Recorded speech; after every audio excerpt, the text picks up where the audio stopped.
We're heading to Jersey now. Jersey Jim covers all the teams in the tri-state area there and more. But I think he's a Devils guy from what I see. What's up, Jim? Yeah, I'm What's a up, Devils Jersey guy. Yeah. What's going on, Rod? How we doing, buddy? Hey, dude, I don't want to start on the downer, but let's start down and then go up because producer Clark said this morning, Jersey Jim's got to have a take on this wild season of the Devils.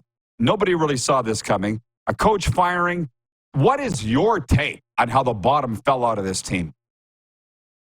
You know, I think a lot of things here. I mean, back in the summer, right before the season started, I was on the show. They said we needed a number one goalie. They needed a number one goaltender. They didn't get it. They didn't get the saves. To me, a lot of reactionary moves, not too many proactive moves. You saw it around Edmonton, St. Louis, Minnesota. Even with the Islanders, you make that coaching change. Maybe before you do, maybe you have a chance because the way the wild and wacky Eastern Conference played out, if they could have strung 4, 5, 6, 7, 8 games together, maybe they're in the playoffs. But they didn't deserve to be there. Disappointing season. Tom Fitzgerald was speaking earlier. He even said it. Not good enough. Very accountable. Does 112 points happen again? No, but the standard should be playoffs every year. And injuries, all that aside, this team just didn't play well in its own zone, and that's what it comes down to, defensive breakdowns and not playing the right way every night consistently. Jersey Jim with us from Full Press NHL. Before we do move on, what was your take on the Markstrom deal that fell through? I've heard the Calgary side. I'd love to know what yours is. Look, from what I heard, the deal was in place. They were going to get it done, and somewhere along the way, something got crossed. Nobody wanted to do it. It was at the finish line. From my understanding, it was brought to Markstrom. Markstrom said yes. Markstrom said, cool, I'm with New Jersey, and it appeared like that was his mindset. He was going, and that's all anybody talked about when Calgary was here. Oh, how come Markstrom didn't get traded? Or why didn't this happen? Or can we see it coming? But again, I think there was something in ownership that felt that the Flames were right there or the Devils wanted more. I think the deal was there. But again, when it gets across the finish line and people that aren't involved get involved, that's when things blow up. So that's where I'm going to stand on this thing. But from my understanding, Jacob Markstrom was coming to New Jersey. The Devils wanted him. Flames backed out. That's what I heard. That's what you heard? That's what I heard. Exactly. Devils wanted him. Devils still want him. And Markstrom had the mindset that he was coming to New Jersey. And you could see it when he was talking to the media. Okay, brother. Moving on. Islanders are in. They're facing Carolina. Rangers are obviously in. They're facing the Caps. I mentioned the Battle of Florida. And then there's Leafs Bruins. Do you see an upset? There's always one upset. Who do you think it'll be? I mean, I don't want to be like negative on, guys down in Florida right now, but Tampa Bay is the hottest team or one of the hottest teams going into the Stanley Cup playoffs. And history has shown in the playoffs that they can beat Florida. That would be a team I would have on upset alert just because of what Kucherov, what Stamkos and Vasilevsky are doing. I'm not taking away anything the Florida Panthers have done. But, they can win the series. But to me, that's a team that should be on upset alert heading in just because of the playoff history, because we know what Tampa can do in the playoffs.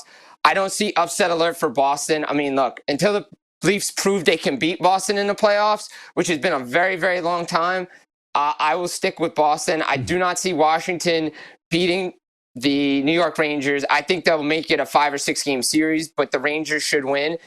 And look, the Islanders are playing well. I saw them firsthand Monday night against New Jersey. They have a good team. Can they make it a series with Carolina? Absolutely. But I think Carolina has more depth than they've had. They added Kuznetsov. They added Jake Getzel. Getzel's a big-time playoff performer. Freddie Anderson's healthy. And for some reason, Carolina gives this Islanders team fits come the playoffs. And I just like what Carolina has. I think they're the best overall team in the Eastern Conference, in my opinion. Yeah, nobody's talking about them, which they should be very happy about. By the way, Jersey Jim Biringer with us. Give him a follow on Twitter and Instagram. He covers the NHL unbelievably. Philly's not in. The Penguins are not in. Are people realizing how devastating that is for the Penguins? Because Kyle Dubas was brought in to save the day, and it didn't happen. How's that going over there in your mind, Jim?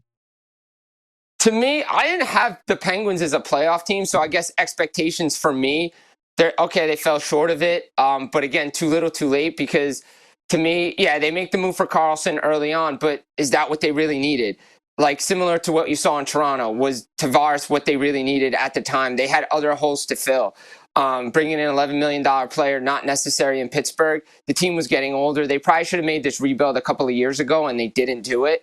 However, you come up short. It is disappointing because then you go into your final game. It's meaningless against the Islanders. All nice for Jeff Carter. He scores in his final game. Very classy for the Islanders. But the Penguins went on that run a little bit too late. As much as Crosby had a great year at age 36, I mean, what he does is unbelievable. But for the Flyers, too, like you look on their end, there was no expectations for that team to even make the playoffs.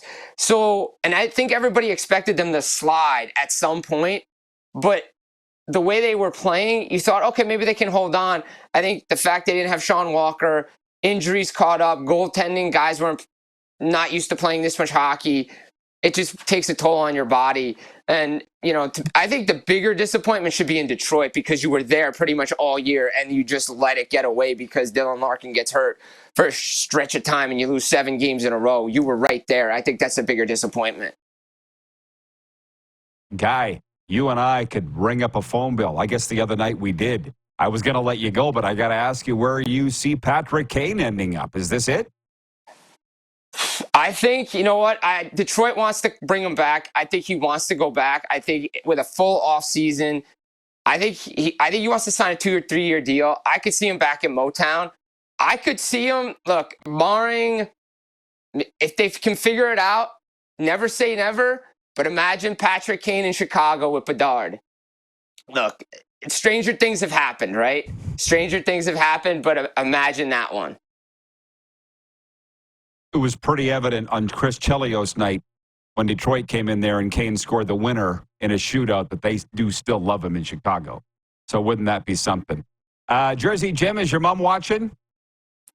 My mom is watching. Give a shout out to my mom who's recovering in the hospital, hip surgery on Wednesday, going to be making a full recovery. So shout out to mom who's recovering in the hospital. She's beautiful and she did a great job, Jimmy. Enjoy the hockey, brother. Let's do it again soon. Absolutely, Rod. Always a pleasure. Guys, enjoy Stanley Cup playoffs. Take care. Jersey Jim Biringer from Full Press NHL.